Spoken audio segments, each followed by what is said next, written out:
Calvin, please. Eli's burning up. I cradle my son against my chest, his small body radiating heat like a furnace. The kitchen is dim, save for the harsh glow of the microwave clock.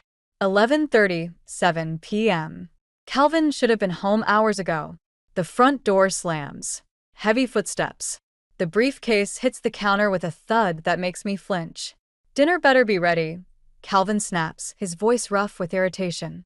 I turn, Eli whimpering softly in my arms. Didn't you get my messages? Eli's sick. He needs us. Calvin scoffs, loosening his tie. He's your problem, not mine. I've got a presentation tomorrow. The words hit me like a slap. I stare at my husband, searching for any hint of the man I married. His eyes are cold, distant. When did he become this stranger? My name is Marin, and tonight, I realize my marriage is as sick as my child.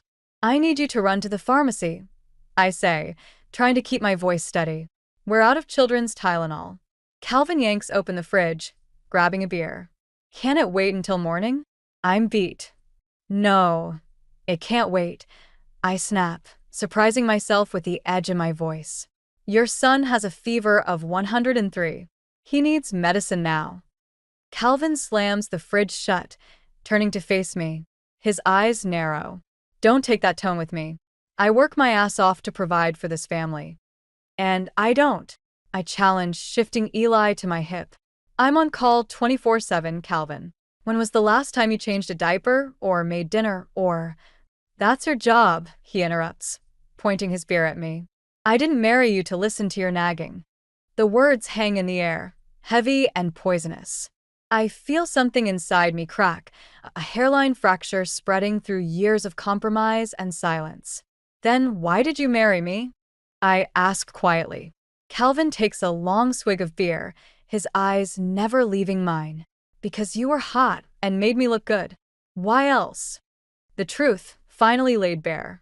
I should feel devastated, but all I feel is a strange sense of clarity, like waking from a long, confusing dream. I'll go to the pharmacy myself, I say, my voice steady. Watch Eli for 10 minutes. Calvin's face twists with annoyance. I told you I have work to do. 10 minutes, Calvin. That's all I'm asking.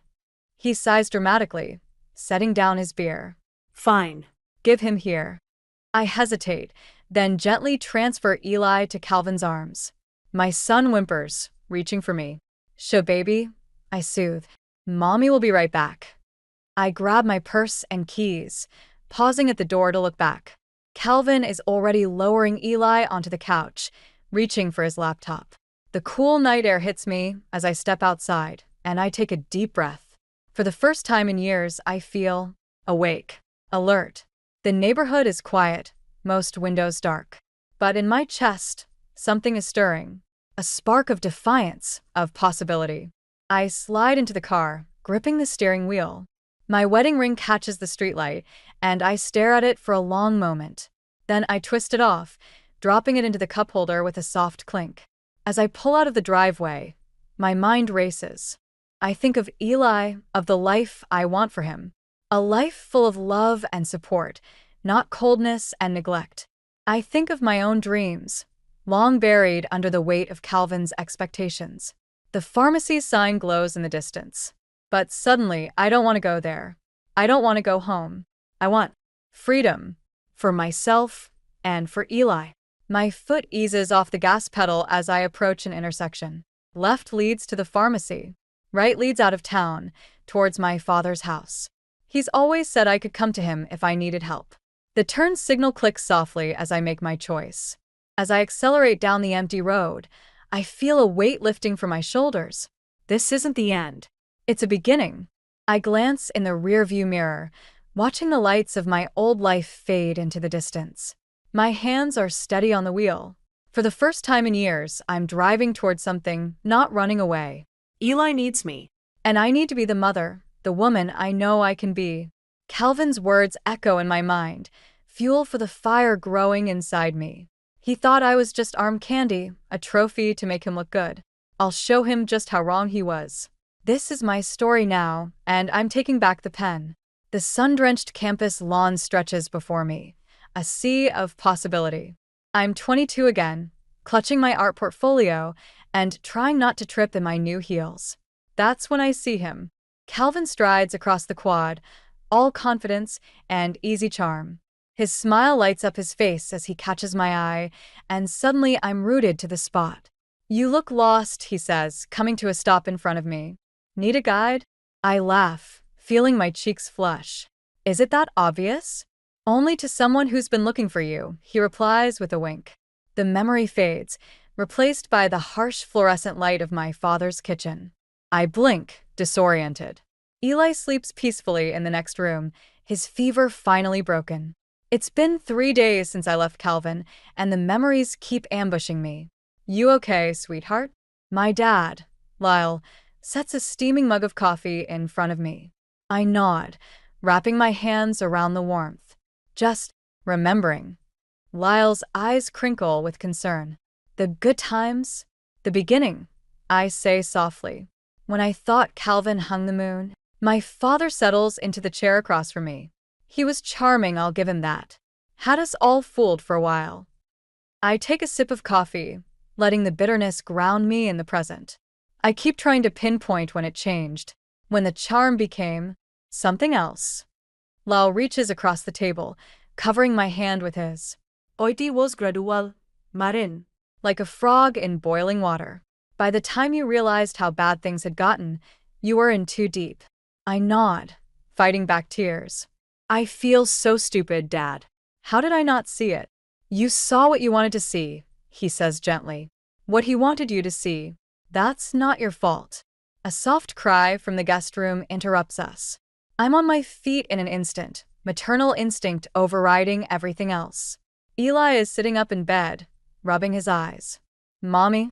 "I'm here, baby," I soothe, gathering him into my arms.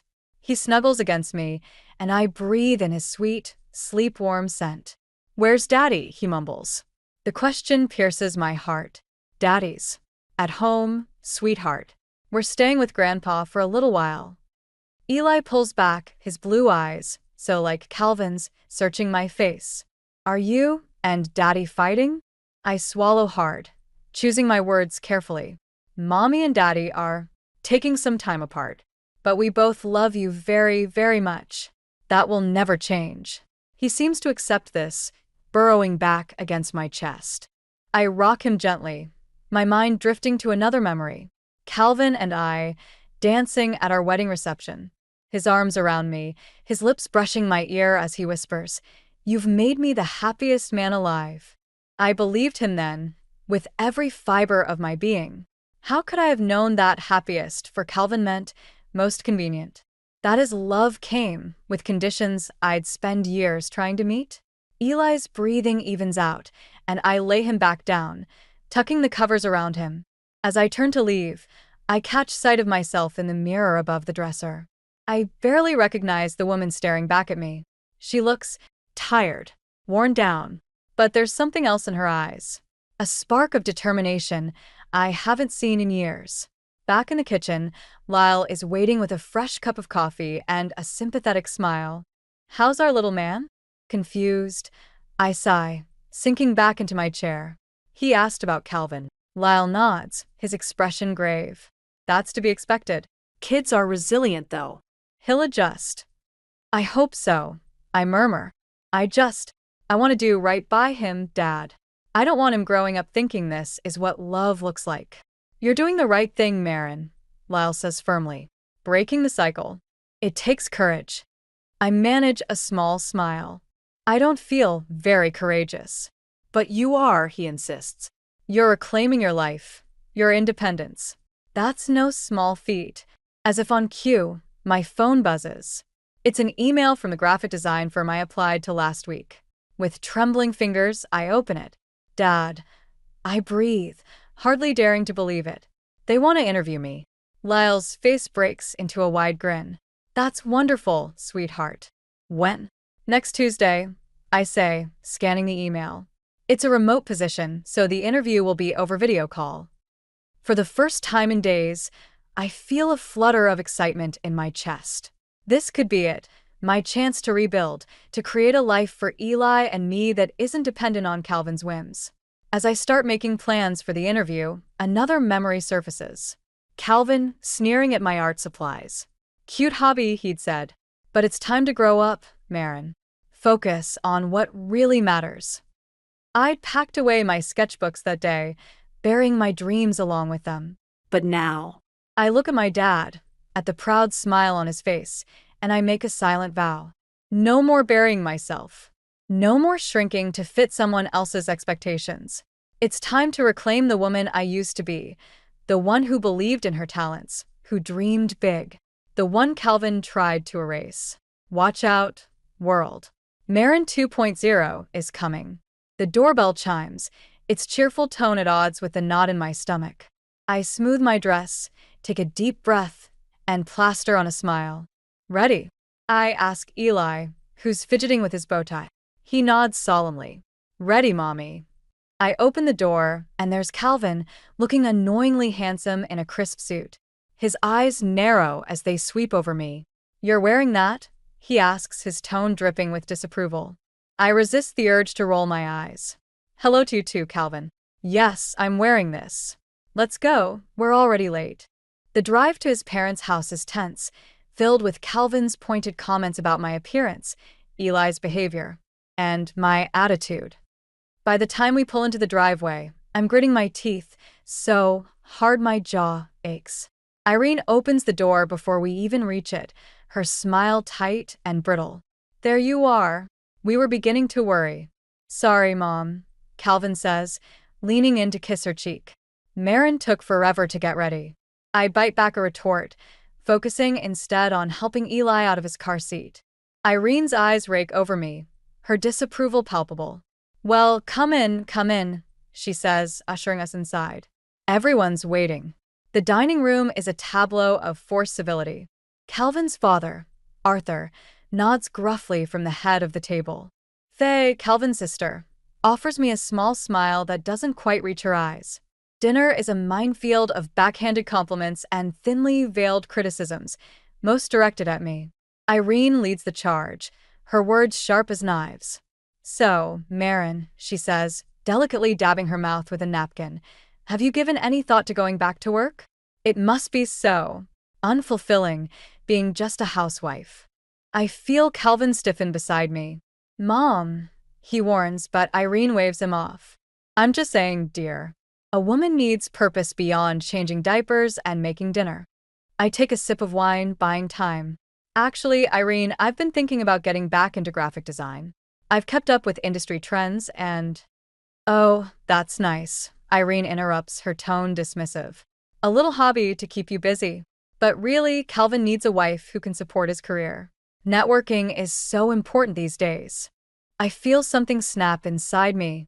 Years of biting my tongue, of shrinking myself to fit into their mold, come rushing to the surface. You know what, Irene? I say, my voice steady despite the anger bubbling up. I think what Calvin really needs is to grow up and take responsibility for his own life. And maybe, just maybe, appreciate the wife he has instead of treating her like a servant. The table falls silent. Calvin's face is a mask of shock and fury. Irene looks like she's been slapped. It's Faye who breaks the tension, letting out a surprised laugh.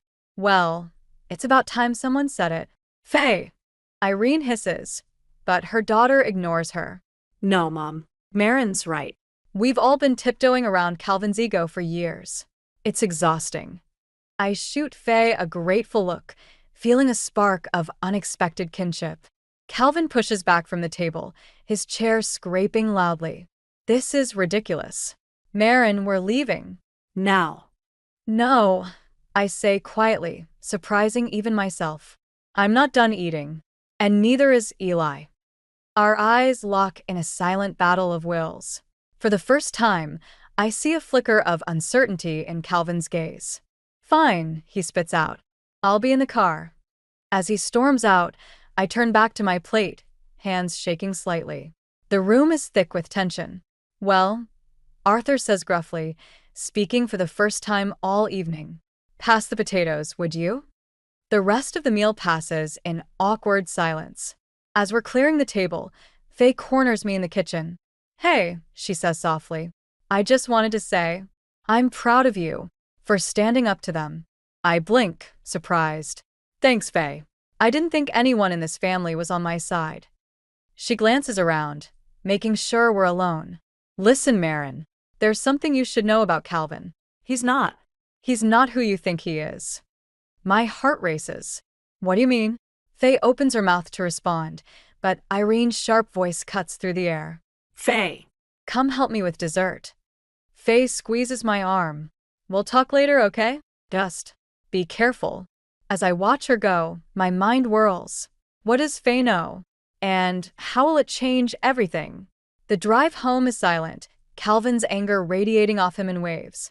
Eli has fallen asleep in the back seat, blissfully unaware of the tension. As we pull into our driveway, Calvin finally speaks. "You embarrassed me tonight." I turn to face him, feeling a strange calm settle over me. "No, Calvin. You embarrassed yourself." I get out of the car, gently lifting Eli into my arms. As I walk towards the house, I hear Calvin call out behind me. "This isn't over, Marin." I pause at the door, looking back at him.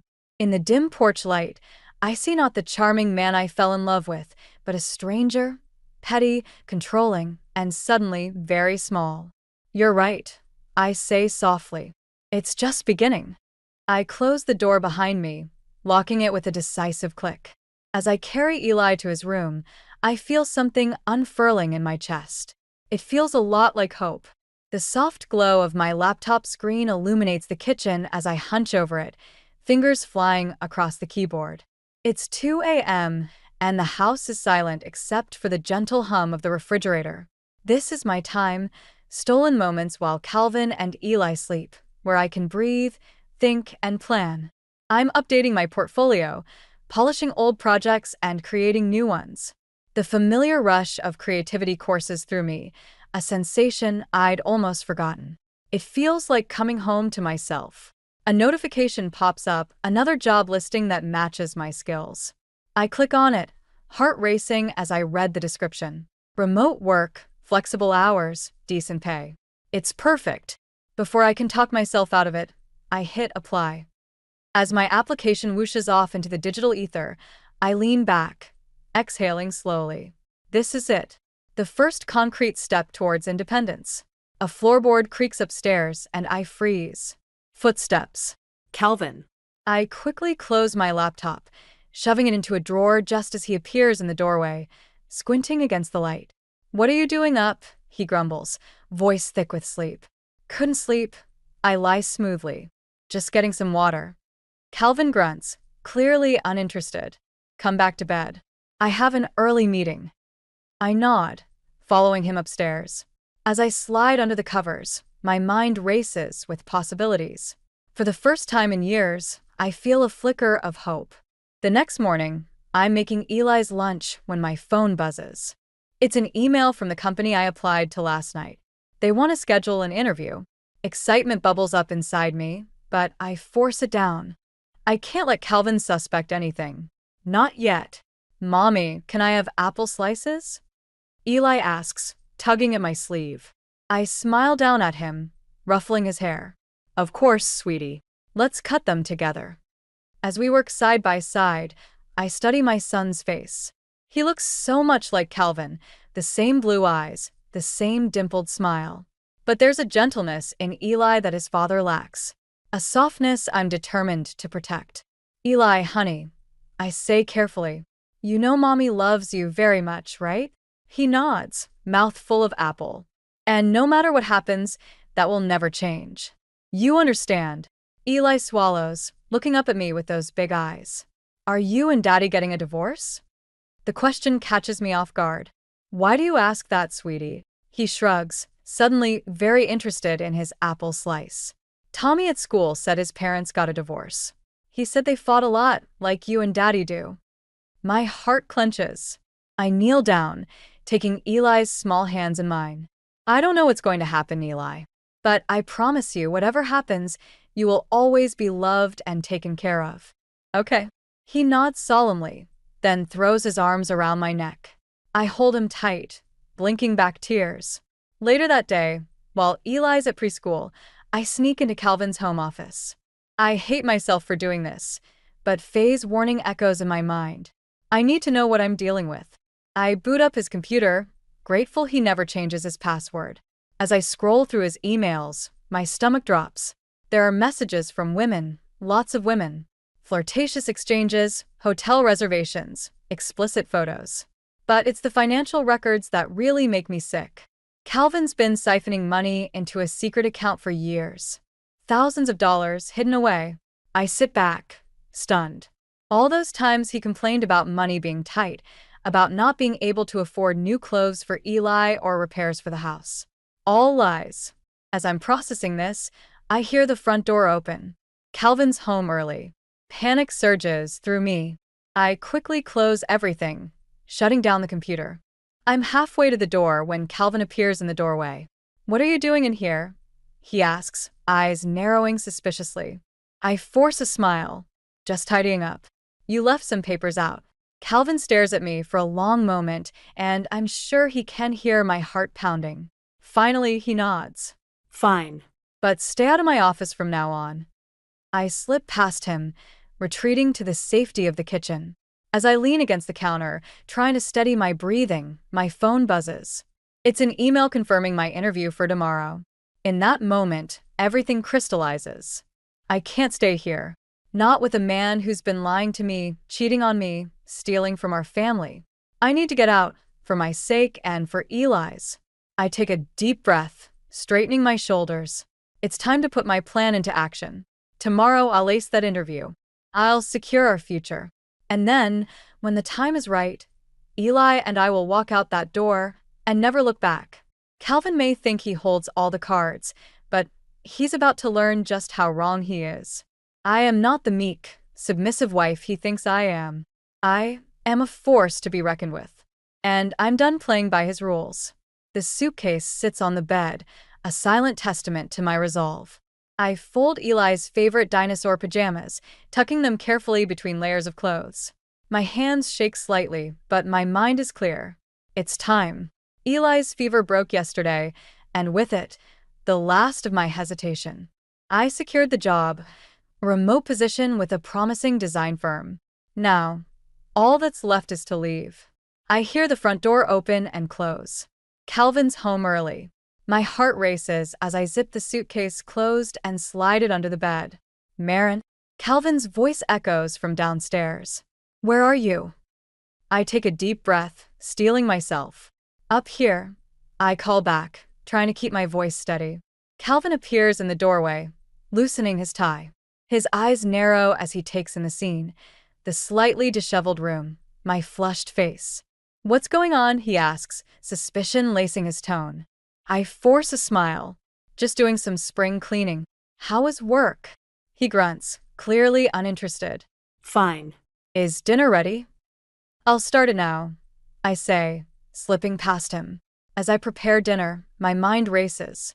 I need to time this perfectly. Calvin has a business trip tomorrow. That's my window. I've already called my dad, Lyle. He's expecting us.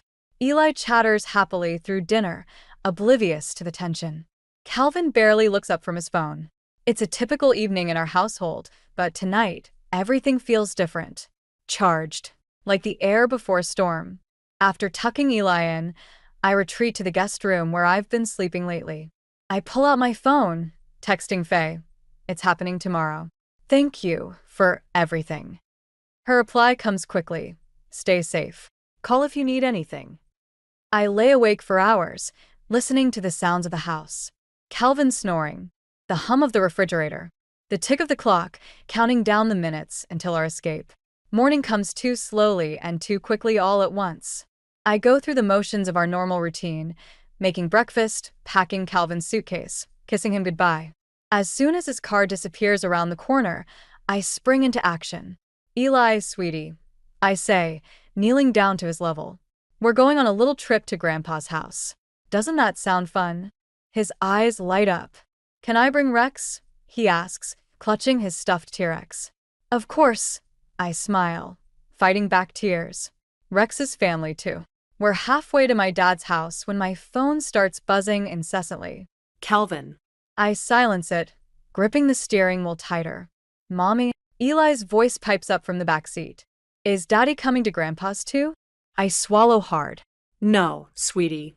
It's just going to be us for a while. But why? He asks, his lower lip trembling. I take a deep breath. Sometimes, Eli, grown-ups need time apart to figure things out. But I promise you, both Daddy and I love you very much. That will never change. He seems to accept this, turning his attention back to Rex. I blink back tears, focusing on the road ahead. My dad is waiting on the porch when we pull up. His face creases with concern as he helps us unload the car. You okay, sweetheart? He asks softly. I nod, not trusting myself to speak. Eli runs to him, shouting, Grandpa. And just like that, the tension breaks. As we settle into my childhood home, I feel a weight lifting from my shoulders. For the first time in years, I can breathe freely. My phone buzzes again, a voicemail from Calvin. With shaking hands, I press play. Marin, where the hell are you? His voice is a mixture of anger and panic. I came home early and you're gone. You can't just take my son like this. Call me back immediately, or I swear to God, I'll. I delete the message before he can finish his threat. My dad appears in the doorway, concern etched on his face. That was him, wasn't it? He asks. I nod, sinking onto the bed. He's furious, Dad. What if he tries to take Eli? Dad sits beside me, wrapping an arm around my shoulders. We won't let that happen. I've already called my lawyer friend. We'll get everything sorted out, I promise. As the sun sets, casting a warm glow through the windows, I watch Eli playing in the backyard. He's laughing, carefree, as he chases fireflies with my dad. My phone buzzes again, another call from Calvin. This time, I answer. Marin, I swear to God. Stop, I interrupt, my voice stronger than I feel. It's over, Calvin. I know about the affairs, the secret bank account. I'm done being your doormat. There's a long pause. When Calvin speaks again, his voice is low, dangerous. You'll regret this, Marin. I'll make sure of it. I hang up, my hands shaking but my resolve firm. I know the road ahead won't be easy. Calvin won't let us go without a fight. But as I watch my son's joyful face, I know it's worth it. This is just the beginning of our new life. And for the first time in years, I'm not afraid of what tomorrow might bring. The sharp knock on the door shatters the peaceful afternoon. I freeze, my hands hovering over my laptop keyboard. Eli looks up from his coloring book, eyes wide. Mommy, he whispers, fear creeping into his voice. I force a smile. It's okay, sweetie. Why don't you go play in your room for a bit? As soon as Eli's out of sight, I meet my dad's gaze. He nods grimly, moving towards the door.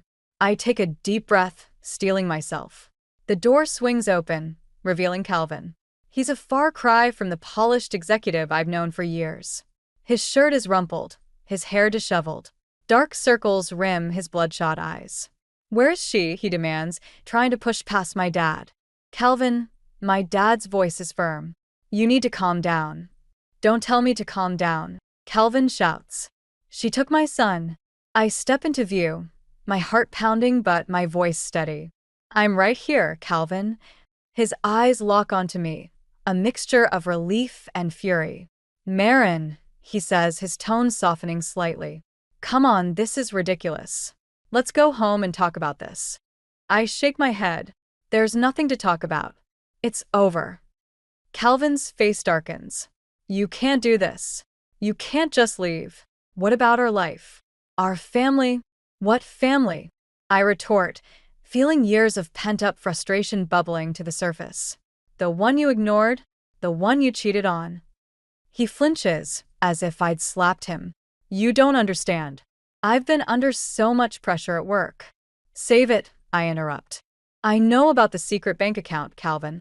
I know about the affairs. Did you really think I wouldn't find out? For a moment, he looks genuinely shocked.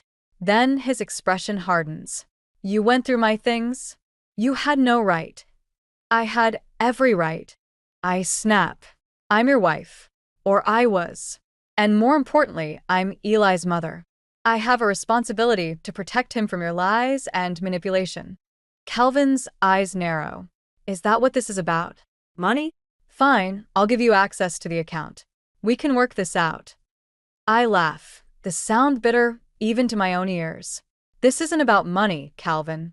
It's about respect. It's about building a life with someone who sees me as a partner, not a possession. He takes a step forward, but my dad moves to block him.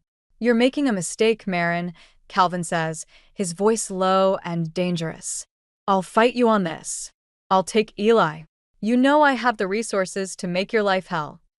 I feel a flicker of fear, but I push it down. Go ahead and try, I say, meeting his gaze. But you should know, I'm not the same woman you married. I have a job now. A good one. I can support myself and Eli without your money. Calvin's eyes widen in disbelief. You're bluffing. I smile, feeling a surge of pride. I'm not. I started last week as a remote graphic designer. Turns out I'm pretty good at it. Better than you ever gave me credit for. For the first time, I see a crack in Calvin's confident facade. He looks Lost. Confused. like he's seeing me for the first time. You can't do this, he says, but his voice lacks conviction. I already have. I reply softly. It's over, Calvin. Go home. He stands there for a long moment, his fists clenching and unclenching at his sides. I can almost see the wheels turning in his head, searching for a way to regain control. Finally, he speaks, his voice cold. This isn't over. I'll be back with my lawyer. You'll regret this, Marin. As he turns to leave, I call out. No, Calvin. The only thing I regret is not doing this sooner. The door slams behind him. I let out a shaky breath, feeling my knees go weak. My dad wraps an arm around my shoulders, steadying me. You did good, sweetheart, he murmurs. I'm so proud of you. I nod, tears pricking at my eyes. He'll be back, won't he? Probably, Dad sighs. But we'll be ready. You're not alone in this. A small voice pipes up from a hallway. Mommy? I turn to see Eli peeking around the corner, his stuffed dinosaur clutched tightly to his chest. My heart aches at the fear in his eyes. Kneeling down, I open my arms. He runs to me, burying his face in my neck. It's okay, baby. I soothe, running my hand through his hair. Everything's going to be okay. As I hold my son, I feel a strange mix of emotions. Fear of the battle ahead. Sadness for the life I'm leaving behind. But underneath it all, a growing sense of strength and possibility. Calvin may have resources and connections, but I have something he can't buy or manipulate. The fierce love of a mother protecting her child. And I'm just beginning to realize how powerful that can be. I meet my dad's gaze over Eli's head. He nods, a silent promise of support. Whatever comes next, we'll face it together. For the first time in years, I feel truly alive. The road ahead won't be easy, but it's mine to choose. And I'm ready to fight for the future Eli and I deserve. The courthouse looms before me, its stone facade cold and imposing. I take a deep breath, smoothing down my blouse. This is it, the final showdown. You ready? My dad asks, giving my shoulder a reassuring squeeze. I nod, my jaw set. As I'll ever be. We climb the steps, my heels clicking against the marble. Inside, our lawyer, Sarah, waits for us. Her smile is confident, but I can see the tension in her eyes. Remember, she says in a low voice, stay calm, no matter what Calvin throws at us. We have the evidence on our side. I nod, thinking of the documents tucked safely in Sarah's briefcase. Bank statements, phone records, hotel receipts, a paper trail of Calvin's betrayal. As we enter the courtroom, I spot Calvin and his lawyer at the opposite table. Calvin looks immaculate in his tailored suit, but there's a wildness in his eyes that I've never seen before. He looks desperate. The judge enters and we all rise. As the proceedings begin, I force myself to focus on Sarah's calm, measured voice as she presents our case. She outlines Calvin's infidelity, his financial deceptions, his emotional neglect of Eli and me. I risk a glance at Calvin. His face is a mask of fury, his knuckles white as he grips the edge of the table. Then it's Calvin's turn. His lawyer paints a picture of me as an unstable, vindictive woman who tore apart a happy family out of spite. He claims I'm unfit to care for Eli, that I've poisoned him against his father. Your Honor, Calvin's lawyer says, his voice dripping with false concern, Mrs. Reeves has a history of emotional instability. We have witnesses who can attest to her erratic behavior. My heart races. What witnesses? Who would? The courtroom doors open, and Irene sweeps in, her face a picture of righteous indignation. Of course. Calvin's mother, come to seal my fate. Irene takes the stand, her eyes never leaving mine as she speaks. Marin has always been difficult, she says, her voice quavering with what I'm sure she thinks is convincing emotion. Moody, unpredictable. I've often feared for my grandson's well-being in her care. I feel a surge of anger, but Sarah's hand on my arm keeps me grounded. We expected this. We're prepared. When it's our turn for cross-examination, Sarah approaches Irene with a predatory smile. Mrs. Reeves, she says sweetly, can you recall the exact instances of this erratic behavior you claim to have witnessed? Irene falters, her confident facade cracking. Well, there were many times. Specific instances, please, Sarah presses. Irene fumbles, offering vague generalities that Sarah easily picks apart. By the time she steps down, Irene looks shaken, and I feel a glimmer of hope. Next, it's my turn to take the stand. I meet Calvin's gaze as I walk past him. For a moment, I see a flicker of the man I fell in love with, vulnerable, uncertain. But it's quickly replaced by a cold, calculating stare. I take a deep breath and begin my testimony. I speak of the years of emotional neglect, of feeling invisible in my own home. I describe finding evidence of Calvin's affairs, of the secret bank account he'd hidden from me. And how did these discoveries make you feel, Mrs. Reeves? Sarah asks gently. I swallow hard, fighting back tears. Betrayed. Worthless. Like everything I'd built my life on was a lie. I see Calvin shift uncomfortably in his seat. And what about your son, Eli? Sarah continues. How has Mr. Reeves' behavior affected him? This is the moment I've been dreading. I close my eyes briefly, steeling myself. Eli used to cry himself to sleep, asking why Daddy never wanted to play with him. He thought it was his fault that Calvin was always angry or absent. A soft gasp ripples through the courtroom. I risk a glance at Calvin. He's staring at the table, his face ashen. No further questions, Your Honor, Sarah says, returning to her seat. Calvin's lawyer stands for cross-examination, but I can see the defeat in his eyes. He asks a few half-hearted questions, trying to paint me as exaggerating or misinterpreting events. But my resolve is unshakable. As I step down from the stand, I feel a weight lifting from my shoulders. For the first time, I've told my story, our story, without fear or shame. The judge calls a recess to review the evidence. As we file out of the courtroom, I feel Calvin's eyes on me. I turn to meet his gaze. For a long moment, we just stare at each other. I see a myriad of emotions flicker across his face, anger, confusion, and finally, a dawning realization. He opens his mouth as if to speak, then closes it again. I give him a small, sad smile before turning away. Whatever he has to say, it's too late. I've found my strength, my voice. And I'm never going back to the silence. As I join my dad and Sarah in the hallway, I feel a surge of hope. The battle isn't over, but for the first time, I truly believe I can win. Not just the court case, but my freedom, my self-respect, and a future where Eli and I can thrive. The courthouse clock ticks steadily, counting down the moments until the judge's decision. But I'm no longer afraid of what it might bring. Whatever happens, I know I've already won the most important battle, the one within myself. The morning sun streams through the curtains, painting the room in a warm glow. I stretch, savoring the quiet moment before Eli wakes. It's been 6 months since the court ruling, 6 months of building our new life.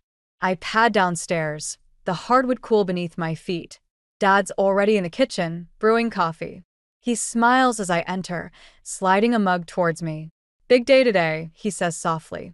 I nod, wrapping my hands around the warm ceramic. I can't believe it's finally happening. We're moving out today, into a small house I've rented on the outskirts of town. It's nothing fancy, but it's ours, a fresh start for Eli and me. As if summoned by my thoughts, I hear the patter of little feet on the stairs. Eli bursts into the kitchen, his hair a wild mess, eyes bright with excitement. "Is it time to go to our new house, Mommy?" he asks, bouncing on his toes. I scoop him up, planting a kiss on his cheek. "Almost, buddy. We've got to eat breakfast and finish packing first." The morning passes in a whirlwind of activity. Dad helps us load the last of our belongings into the moving truck while I do a final sweep of the house. In my old room, I pause, running my hand along the windowsill where I used to sit and dream of a different life. "You okay, sweetheart?" Dad's voice startles me from my reverie. I turn, smiling. Yeah. Just remembering. He nods, understanding in his eyes. "You've come a long way, Marin. I'm so proud of you." Tears prick at my eyes as I hug him fiercely. Thank you, Dad. For everything. As we're about to leave, a car pulls up. My heart skips a beat as I recognize it. Calvin. "What's he doing here?" Dad mutters, moving protectively in front of me. I take a deep breath. "It's okay. I've got this." Calvin steps out of the car, looking uncertain. He's lost weight, the circles under his eyes more pronounced. For a moment, I feel a pang of sympathy. "Marin," he says, his voice hoarse. I needed to see you before you left." I cross my arms, waiting. Calvin runs a hand through his hair, a gesture so familiar it makes my chest ache. "I'm sorry," he says finally, "for everything. I know it's too late, but I needed you to know that." I study him, searching for any hint of manipulation. But all I see is genuine remorse. "Thank you," I say softly. "That means a lot." Calvin nods, his eyes darting to the house. "Is Eli?" On cue, Eli appears in the doorway. His eyes light up when he sees Calvin. "Daddy." Calvin kneels, opening his arms. Eli hesitates, looking to me for permission. I nod, and he runs to his father. As I watch them embrace, I feel a weight lifting from my shoulders. This is what I wanted, for Eli to have a relationship with his father, free from the toxicity of our failed marriage. Calvin stands, Eli in his arms. "I've been going to therapy," he says, meeting my gaze. "Working on myself. I want to be a better father to Eli. A better person." I smile, genuinely happy for him. "That's great, Calvin." "Really?" He sets Eli down, ruffling his hair. "You be good for your mom, okay, buddy? I'll see you next weekend." As Calvin drives away, I feel a sense of closure. The anger and hurt that have defined our relationship for so long are fading, replaced by a cautious hope for a new kind of family dynamic. Dad clears his throat. "Ready to go?" I nod, taking Eli's hand. We climb into the truck, Eli chattering excitedly about his new room. As we pull away from the curb, I watch my childhood home recede in the rearview mirror. The drive to our new house is short, but it feels momentous. Each mile is a step further from my old life, closer to the future I've fought so hard for. As we pull up to the little blue house, my heart swells. It's not much, but it's ours. A blank canvas for new memories, new dreams. Eli races up the front walk, impatient to explore.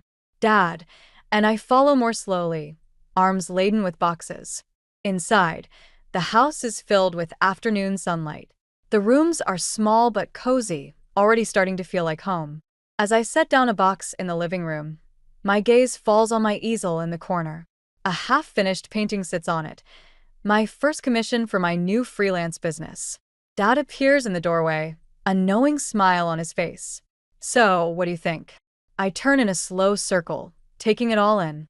The toys scattered on the floor, the family photos waiting to be hung, the smell of fresh paint and new beginnings. "It's perfect," I say, my voice thick with emotion. Later, after Dad has left and Eli is tucked into his new bed, I sit on the front porch. The night is warm, crickets chirping in the distance. I think about the long road that led me here, the pain, the fear, the moments of doubt. But I also think about the strength I've discovered, the support I've found in unexpected places. I think about Eli, sleeping peacefully, free from the tension that used to fill our home. As I look up at the stars, I feel a sense of peace wash over me. The future is uncertain, but for the first time in years, I'm excited to face it. I'm not just surviving anymore, I'm thriving. Tomorrow, I'll wake up in my new home, ready to tackle whatever challenges come my way. I'll paint, I'll laugh with Eli, I'll build the life I've always dreamed of. Because now I know the truth. I am strong enough. I am brave enough. And this is just the beginning of our story.